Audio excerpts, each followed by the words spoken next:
Sir एक gang पकड़ा गया है जिसमें साइबर सेल ने पकड़ा है। बड़े लंबे समय से करीब 1,500 लोगों को टारगेट कर चुका है और फर्जी पॉलिसी भी ऑनलाइन इशू किया करते थे। कैसे ये गैंग ऑपरेट कर रहा था, क्या इनका मॉडस ऑपरेंडी? देखिए, कमिश्नरेट गाज़ियाबाद के साइबर थाने ने और इसमें नेतृत्व एडिशनल डीसीपी साइबर क्राइम का था। उनके नेतृत्व में एक बड़े गैंग का पर्दाफाश हुआ है। ये एक अंतर्राज्यीय गैंग है जिसमें 7 व्यक्तियों की गिरफ्तारी की गई है। इन 7 व्यक्तियों में जो मुख्य 2 व्यक्ति हैं, अमन अग्रवाल एवं राहुल शर्मा, इनसे पूछताछ से कई जानकारियां, महत्वपूर्ण जानकारियां प्राप्त हुई हैं और एक बड़े गैंग का पर्दाफाश हुआ है, जिसमें इनके द्वारा ये बताया गया है कि इन्होंने फर्जी बीमा पॉलिसीज़ करीब 1000 से 1500 लोगों को बेची है। और इसके पीछे की कहानी जो पूछताछ से समझ में आई है वो इस प्रकार की है कि इसमें ये दोनों व्यक्ति जिसके मुख्य अभियुक्त हैं, इन्होंने अपने साथ बाकी अन्य कई लोगों को जोड़ रखा है। ये दोनों पहले हक्सर कंपनी में काम करते थे, जो एक अधिकृत कंपनी है जिसके पास बड़ी बीमा कंपनीज़ के का डेटा, ग्राहकों का डेटा उनके पास उपलब्ध होता था। और चूँकि ये दोनों वहाँ काम करते थे, by virtue of being employees, इनके पास उस डेटा का एक्सेस होता था। कुछ दिन वहाँ काम करने के बाद इन दोनों ने वो वहाँ से कंपनी छोड़ दी और उस डेटा को अपने साथ लेके चले आए।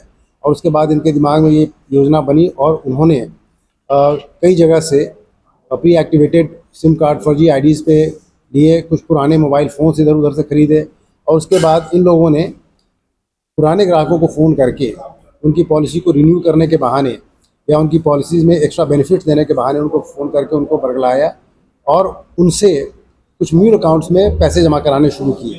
तो जो म्यूल अकाउंट्स में जब पैसे जमा होते थे तो उसके लिए उन्होंने एक कैनवा ऐप की मदद से एक इस तरह की फर्जी रसीद बनाई जो देखने में बहुत ऑथेंटिक लगती है, और ये रसीद उन ग्राहकों को देते थे जिनके द्वारा पैसे जमा कराए जाते थे। इस प्रकार इस कृत्य से और उसके बाद इनके द्वारा उनको ये समझाया जाता था कि आपकी पॉलिसी रिन्यू हो गई है। ग्राहक के पास जब ये रसीद जाती थी वो भी मुतमईन हो जाता था कि उसका सही अकाउंट में पैसा चला गया है।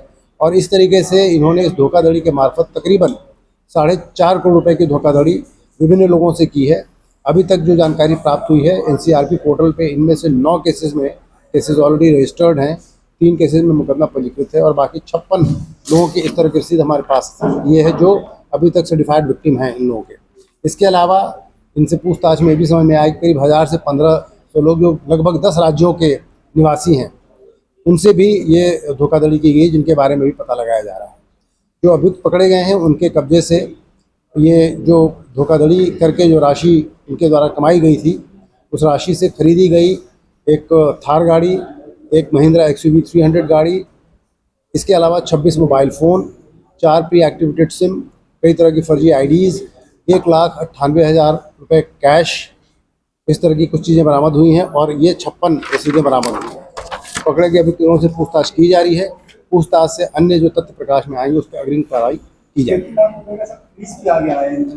इसमें करीब 47 लाख रुपए की राशि फीस कराई गई। जिन अकाउंटों में ट्रांसफर करा देते उन लोगों से पूछताछ की जा रही है। जो म्यूल अकाउंट्स हैं उनका भी पता लगाया जा रहा है और बाकी जो इस रैकेट में अन्य लोग जो जुड़े हुए हैं जिनके बारे में पता चला है, पूछताछ करके उनसे भी अग्रिम कार्रवाई उनके खिलाफ की जाएगी।